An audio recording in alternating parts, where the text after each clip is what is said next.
TWILIGHTers have a very special feature today in the form of producer Alex. Hey, told you it was too hot for camera. Ladies in the discussions, please don't tear yourselves apart too much. It's easy to do around now. Alex, love you. We've gotten so close with our children being friends. I just really want to thank the universe and God and everything for bringing us together and making this all happen. This is a wonderful deal. Oh, thank you. I'm happy to be here and being on this side of the camera today. I'm happy to join. Big Case joining us remotely, and with you, David, with a big episode of Talk Story BRAH and Case Remote Mago, as I would like to say. Now we have a story. I don't remember what it was because I have a million brilliant ideas that immediately leave me throughout the day. So that's why if you get calls from me and I'm seemingly schizophrenically psychotic, that's why. It's because I want to drop the seeds before they're gone. We started talking about something this morning. Yeah. I don't recall what.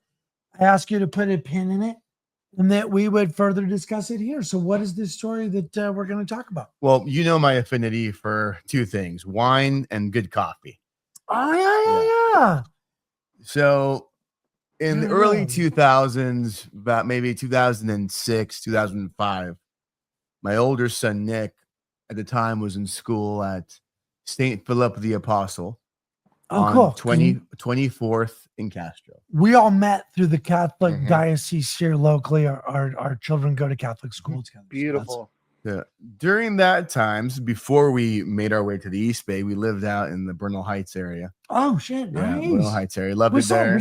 Over off of above Presida. Ooh. Yeah, I used to have a good buddy who lived over there. That was really nice. So part of my route, for those of you who know San Francisco, I would head down, was it Folsom? Cesar Chavez. Which cross Cesar Chavez. Army. Which used to be Army Street when I was a kid. And I'd make a left on 24th Street. Yep.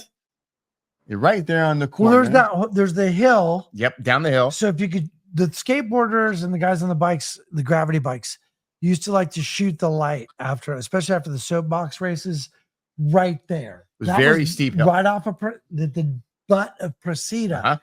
You'd shoot down, and there was the Army Street projects there, weren't there? Yeah, they were there. Super violent. I lived in that neighborhood. We'll talk more about that. But I remember one night, I just stopped counting after 150 rounds being exchanged between what was clearly going on was multiple cars were circling the projects. Now, as I recall, there were two of them. They were a block square, so 4 city blocks. Square each, so 8 city blocks of however many apartments. Yep. Well, these guys were circling, exchanging fire with, I assume, people of the Army Street projects. Yeah, I would assume so. Yeah. So then you guys would shoot down. You've got a young child, so you're living in a pretty good spot. Now that leads towards Folsom, whereas that's where I lived. Was if we're looking at Folsom on the map. I lived on the southwest corner of Folsom. Okay. Directly on the corner. But I was 3rd story and I had the dining room and I was facing Twin Peaks and had all the weather hanging on Twin Peaks, but the sun was just smashing through my window. It was a bay window, had a beautiful dog, and I lived directly across catty corner from that Arab market. Oh, yeah. And is that what we're getting to? So, yes, the Arab market. No way. Corner of 24th and Folsom, right? Yeah, that's the northeast corner. Yeah, right there in the corner. So I would stop. Northeast. I would stop there for coffee. So now where are you headed in your commute? So I would make a left on 24th, park the car. I'm coming down Folsom, right? Sure. Make a left on 24th and Folsom, park the car. Yeah, I would cross. So then you're on the right side, past the bus stop. Yep. And there was a local Pollo Local thing right there. On the right. There's that so Mexican bakery down there too. Yeah, the Panderias. Yeah, Panderias Right there. So across the street, grab Nick out of the car. We go inside, grab a snack, and then Nick. So he was how old? He was 5. Like he was a little guy. Sweet, baby. First grade, first grade. So go inside. That's awesome. and it's a convenience store. They stole things in the locker, you know, drinks, whatever. So normal Mission. It didn't matter what the culture was, because the Mission stores had been there through different iterations. Sometimes it was generational in the beginning. The one race would run it. Some of them started out as Irish there. So they'd have certain things. Yep. The thing they all had, they would all have pierogies. Yes, pierogies. And then they would add to it with their Middle Eastern shit. Yep. So then sometimes they would have hummus. Yep. And really good pita and falafel. Yep. So if you can get a falafel plate, for me, the secret in the Bay Area here in San Francisco, you go to the Middle Eastern markets, get the French fries, baby. Oh, they're always really good because they're cooking the hummus. I mean, the falafel. Yeah, bro. So you went in there. I went in there. Wow, because I was there. Yeah, 92. I was living there. So this is 15 years later. Cool. Okay. So in 92, actually, I don't want to digress. No, please, because you have deep roots. So in 92, I went to St. Anthony School. See, on the corner of Presida and Folsom. I love Presida. So I went to school there. You spent a lot of time in that park. No way. Through 8th grade, I went to school there at St. Anthony. That's beautiful there. So I grew up in that area. Awesome. So fast forward, my coffee stop, little Middle Eastern market. The owner of the market, he started doing pour over coffee. He did. Wait a minute, hold up. Remember the bar that was on Army that had those great windows on the north side? Army and what? It was more towards 80. I mean, more towards the freeway. Oh, yeah, going past. But it had those great lights, Jerry's or whatever, and it had the great neon. It was like yellow and green. My buddy lived on Harrison and Army before they put on the corner. Before they put the ghetto ghetto bars. Yep. I remember that. Dude, a friend of mine threw his life away right there. He's going to be a guest on the show. I'm hoping and praying. His name is Chris. He committed a crazy crime right there. Now, so the pour over coffee, that started happening when, I don't know when it started, but I was living there in 92 as a bike messenger. I had the room. There was 6 of us renting that apartment different ways. I got brought into it a little bit later. It was a really nice thing. A lot of famous people lived in there. America Meredith, Native American activist, great lady. We would go down there. For me, that's what made a market civilized. That's why I loved the Mission. I try to tell the market down here, you're either a dry spot or an oasis. An oasis has cool drinks and coffee and some food. Yep. Dude, they went beyond, because what they would do is when I started going there, it was the pump thermos. Yep. But they made it there so it was real fresh, and they had so many commuters. Yep. So the reason to my point was I lived there, but out my window, see, I'm looking directly out. There's Phil's now. So you're here, you'd park over here, and then it was just people were just feeding down. Yes, 24 so to take you to part Castro. Of that, right? And then you could either go up through Noe Valley in the Castro, that's what I would do, or split down towards, because you're trying to miss the freeway at General and Potrero. So you were a part of that. I was part of that. So I was watching that. Interesting. And I would come down, and it was always, if you're a cool local, you know, the guys would take care of you and float you stuff in the market, and we're really nice guys. So you wouldn't shit on their business. Somebody like you's tearing through, and you and you're like, no, go ahead. Yeah. So you were one of those guys, and I was just getting coffee out of the thing. But because there were so many of you guys, the coffee was fucking fresh. But then they started doing it where you could do pour through. Huh? Yes. Alex, just interrupt him, man. You cook, bro. No, I'm just saying. It's okay. So pour over coffee. Okay? Yeah. So the owner of the shop, his name was Phil. That we didn't know that. He had a hat with a little feather in the hat, and he had 2 employees there just making single cups of coffee. Right. That's what they did. Okay. So fast forward 2 years later. Okay, I still come in every day. I still come in there every day, get my coffee. He decides to open a second market, in the Castro. Oh, so further up, a different but nicer niche market. And then the coffee started to take off. Coffee started getting So then he probably had to buy more of these little to aluminum supply. things. Okay. So another year goes by. He opens a third location. This one is in front of City Hall. So he's in a smashing success. Yeah. So the coffee now is selling more than the market, because it started to happen. The market, what happened with the market is I didn't use it anymore, except for in the morning, because they had good to go food. Yep. And this is why I wasn't letting you talk. Yeah. I'm sorry, because Okay. I was on the other side of it. Yeah. I liked the coffee, but the market sucked, frankly. That's why. Yeah. So this guy Phil is still alive. He's Turkish. He's a really nice dude. So during these like span of 5-6 years, his son started to get older, graduate high school, go to college. Son goes to business school. Son's like, Dad, listen, you have 3 locations. Let's dump the market side of the business and let's just focus on this coffee.